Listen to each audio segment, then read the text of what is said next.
یہ جو دل کا معاملہ ہے یہ 40 سال سے پہلے میسر آتا ہے. وہ جو نمازیں ہیں وہ 40 سال کے بعد بھی پڑھ سکتے ہیں, 60-70 سال کی عمر میں بھی پڑھ سکتے ہیں, لیکن یہ 40 سال کے بعد پھر یہ میسر نہیں آتا ہے. اس وجہ سے ضروری ہے کہ آدمی اس کو بھی حاصل کر لے. پھر جب وہ نماز پڑھے گا تو ساتھ یہ بھی تو ہوگا نا. اور جو لوگ 40 سال کے گزر گئے پھر جب انہوں نے اس راز کو پایا تو پھر وہ بڑے پچھتائے کہ اب ہماری عمر تو گزر گئی. کیونکہ یہ ایک جس طرح انڈا ہے اس کے اندر ایک مادہ ہے, 40 دن تک اس کو آپ کوئی گرمی واری نہ پہنچائیں تو وہ ضائع ہو جاتا ہے. پھر آپ آزاد موریوں کے نیچے رکھیں اس سے بچہ تو نہیں نکلے گا نا.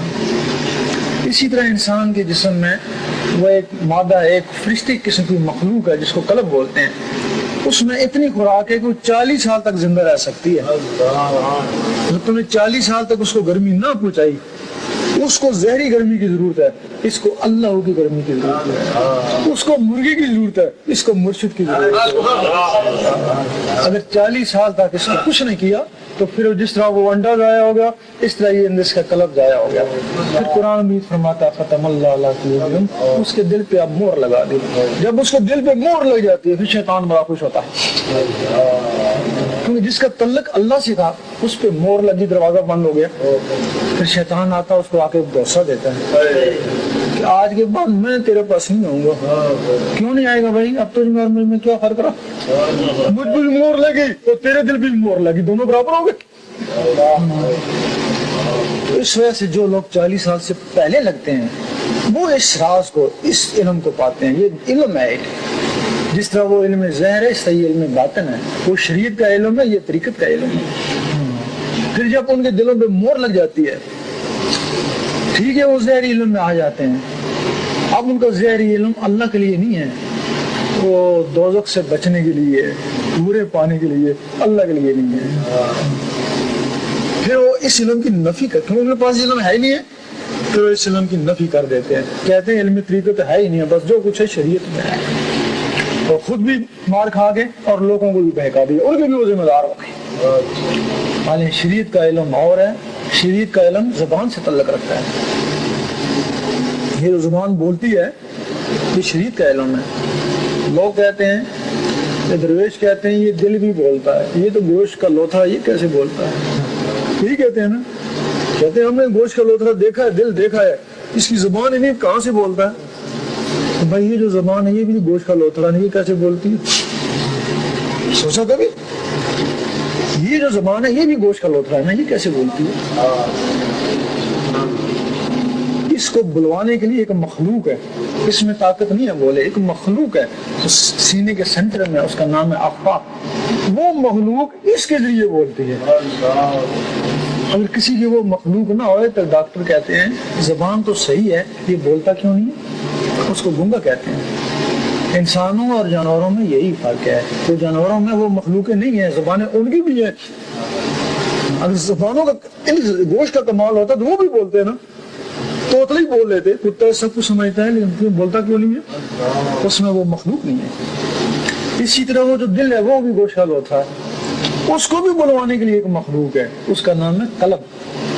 دل کو کہتے ہیں فواد عربی میں, اور اس مخلوق کو کہتے ہیں قلب. وہ جو قلب ہے وہ 1,80,000 جالوں کے اندر بند ہے. اگر کوئی اس کو آزاد کرا لے تو جس طرح یہ زبان اللہ اللہ کرتی ہے اسی طرح وہ دل بھی اللہ اللہ کرتا ہے. اگر اس مخلوق کو جگا لے تو پھر جو اندر اللہ اللہ کرتی ہے نا وہ مخلوق کرتی ہے اس گوشت کے لوتھڑے کے ذریعے. پھر وہ گوشت کا لوتھڑا اگر گوشت کا لوتھڑا نہیں رہتا تو اس میں عارف اللہ اللہ ہو رہی ہے, اب وہ اللہ تعالیٰ کی آماجگاہ بن جاتا ہے. پھر کسی شہر نے کہا یہی مسجد, یہی کعبہ, یہی گلے گلزار جنت. تو جب آپ اللہ اللہ کرتے ہیں یہ مخلوقیں تمہارے اندر ہیں. دیکھا ہوگا خواب میں باہر جاتے ہو, گھومتے ہو, تم تو نہیں ہوتے, تمہارے اندر سے کوئی مخلوق جاتی ہے نا, وہ تمہارے اندر ہے. اب وہ اندر ہے, اب اندر ان کو نور چاہیے نا. جب وہ اللہ اللہ دل کی دھڑکنوں سے ملتا ہے, دھڑکنوں کے ذریعے نس نس میں جاتا ہے, پھر ان مخلوقوں تک جاتا ہے. جب ان مخلوقوں تک جاتا ہے تو پھر وہ اللہ اللہ کرنا شروع کر دیتے ہیں.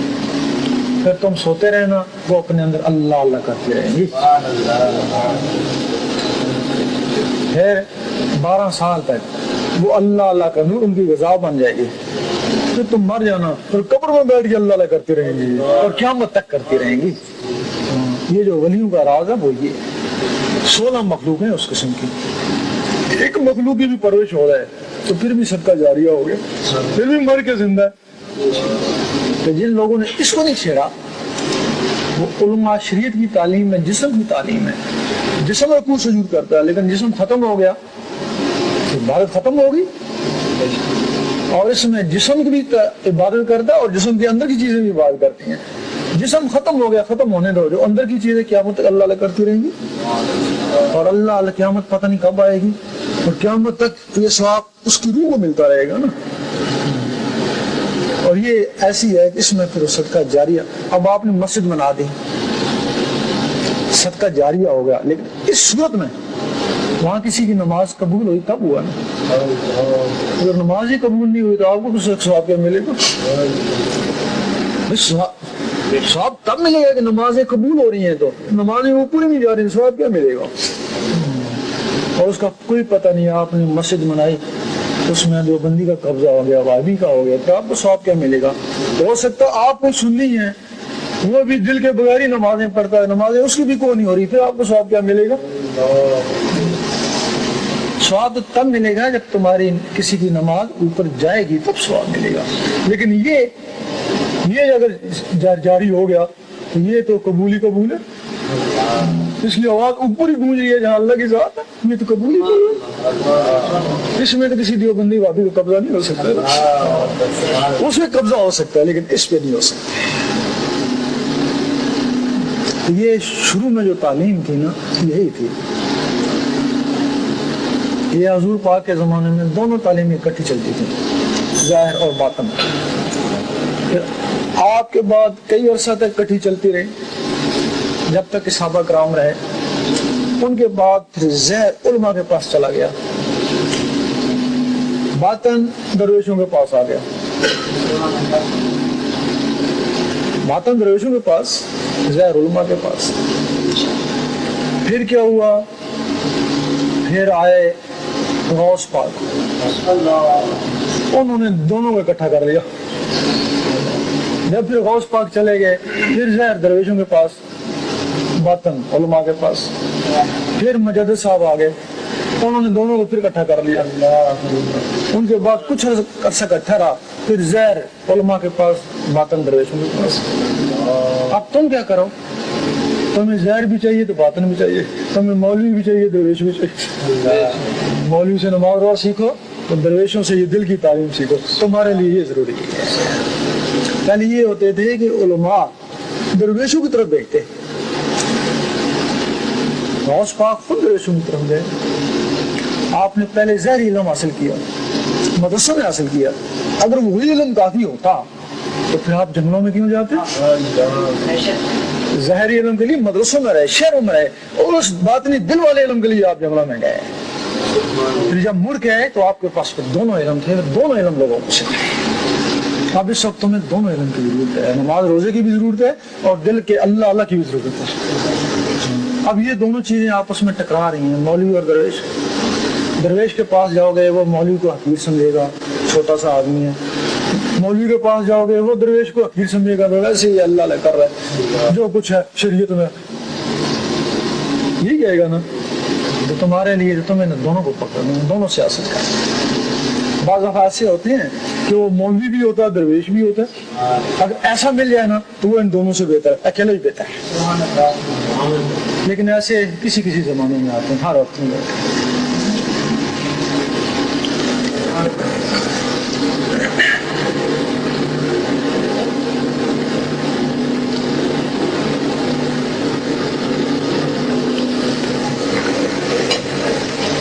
اور وہ جو عبادت ہے، نماز روزہ کی عبادت، وہ وقتی ہے. آپ 24 گھنٹے میں زیادہ سے زیادہ 1 گھنٹہ آپ کی عبادت ہوگی. 10-15 منٹ کی نماز کی، 10-15 منٹ کی نماز کی، کیوں جی؟ زیادہ زیادہ 1 گھنٹہ، باقی 23 گھنٹے تو آپ کا فارغ ہے نا. وہ تو فارغ گھوم رہے ہیں، جانوروں تک گھوم رہے ہیں نا. جب یہ اللہ شروع ہو گئی تو یہ جو بند ہی نہیں ہوتا ہے جب چل پڑے تو یہ تو 24 گھنٹے کی عبادت ہے. اس میں تو سو رہے ہیں تب بھی اللہ اللہ ہو رہی ہے, کھا پی رہے ہیں تب بھی اللہ, کام کاج کر رہے ہیں تب بھی اللہ اللہ ہو رہی ہے. اب تو جماعت نہیں رہا نا, اب تو انسان بن گئے نا. اس کے ساتھ جب نماز روزہ ہوتا پھر وہ سونے پہ سواتا ہے. تو جب آدمی بعض دفعہ عبادت اس کے لیے مصیبت بن جاتی ہے, نماز پڑھتے ہیں آپ, تلاوت کرتے ہیں, لوگ کہتے ہیں 5 وقت کا نماز ہے, دل میں تکبر آیا نا, وہ تہجد بھی پڑھتا ہے, تعظیم کری اور تکبر آیا نا. اور ایک دن بے نمازی کو دیکھا, بڑی حقارت سے دیکھا کہ میں تجھ سے بہتر ہوں. یہ نہیں پتا تکبر اس عظیم را خوار کر, نمازیں وہ بھی پڑھتا تھا, وہ تم سے زیادہ نمازیں پڑھتا تھا. دنیا میں کوئی جگہ اس نے چھوڑی نہیں. تم 10-20 سال سے پڑھے ہو تو وہ تو ہزاروں سال پڑھتا رہا, لیکن اس تکبر نے اس کو شیطان بنا دیا نا. اس سے بڑا کوئی عالم نہیں ہے نا. اتنا بڑا عالم تکبر سے شیطان ہو گیا. تو یہ چھوٹے موٹے عالم یا آبد جائے, وہ کیسے بچ سکیں گے؟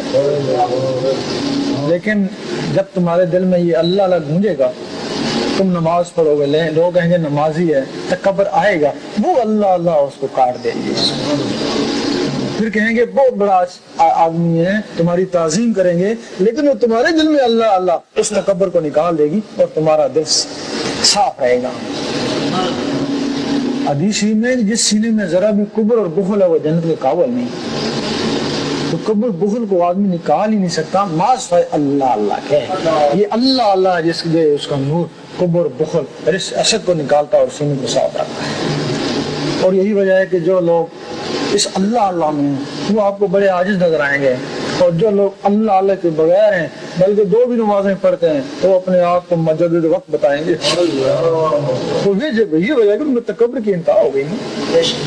تو تکبر تو اللہ تعالیٰ کو پسند ہی نہیں. ان طرف یہ حال ہو جاتا ہے کہ میرے جیسے کون ہے آپ. مرزا غلام محمد میں جب تکبر کی انتہا ہو گئی, کیونکہ جتنا بڑا آپ عابد بن جائیں گے نا تکبر ہی آ جائے گا. انتہا ہوئی تو پھر وہ ایک پاؤں کھڑا کرتا, کہتا اب میں اگر دوسرا اٹھاؤں تو گر جاؤں نا, جب میں گر جاؤں تو حضور پاک وہاں کیسے پہنچے. وہ تکبر کی انتہا تھی نا جس نے اس کو یہ بات کھلوائی. اب ہمارے مفتی ہیں, دیکھو مفتی اعظم بڑے بڑے مفتی ہیں, وہ بھی بریلوی مفتی, وہ بھی بریلوی, وہ اس کو کہتا تو کچھ بھی نہیں ہے یہ مسئلہ ایسا, وہ کہتا تو کچھ نہیں ہے مسئلہ ایسا, وہ کہتا میں اس وقت مجدد ہوں, وہ کہتا تو نہیں ہے میں مجدد ہوں, دونوں مجدد کو نہیں ہے, دونوں شیطان ہیں. یہ حال ہے ان کا. آپس میں ایک دوسرے سے لڑ رہے ہیں. تو درویش ایک دوسرے سے کیوں نہیں لڑتے ہیں؟ کیوں نہیں کہتا تو میں غوث ہوں, وہ کہتا ہے میں غوث ہوں. یہ کیوں نہیں کہتے ہیں؟ جو بھی ولی ہے وہ عاجز ہی کہتا ہے تو بڑا, وہ کہتا نہیں ہے کیا تو بڑا, وہ کہتا نہیں رتبے میں تو بڑا, کیا رتبے میں تو بڑا. اللہ تعالیٰ کو پسند ہے نا تو یہ عاجزی پسند ہے. عبادت کا مقصد ہے جھکنا, جھکنے کا مقصد ہے عاجزی.